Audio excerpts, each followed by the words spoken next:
Madame la ministre, je souhaite soulever 2 points avec vous. Le premier porte sur le surcoût OPEX et émissions intérieures. En 2019, le dépassement du budget voté a entraîné l'annulation de 97 millions d'euros sur le programme 146 et ce surcoût a été intégralement financé par le ministère des Armées.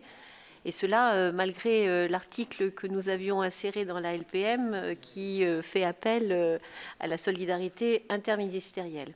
Donc, je voudrais simplement savoir, cette année, nous avons eu un renforcement des effectifs de l'opération Barkhane, l'opération Sentinelle, Résilience.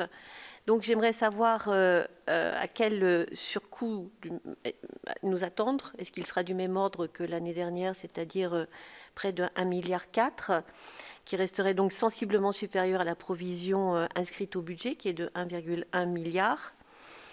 Et sur quel matériel ou quels crédits seront impactés pour votre ministère? Deuxième point, vous avez rappelé que nous sommes très attachés, et le vote de cette commission le 15 juillet dernier a montré aussi notre attachement au développement et à la création du SCAF, et en parallèle au MGCS. Nous montrons beaucoup d'enthousiasme du côté français, mais du côté allemand, il semblerait quand même qu'il y ait des doutes qui soient de plus en plus exprimés par nos amis allemands sur des avancées du MGCS qui ne semblent pas aussi visibles que pour le SCAF. Et comme l'on sait que le Bundestag, au printemps dernier, a voté des crédits d'innovation, enfin de développement pour les 2 programmes, et qu'ils ont lié en fait les 2 projets, on peut se dire qu'il faudrait quand même que le MGCS avance aussi vite, puisque nous avons, avec Ronan Le Gleut, préconisé une accélération du projet. Voilà. Donc, où en sommes-nous aujourd'hui?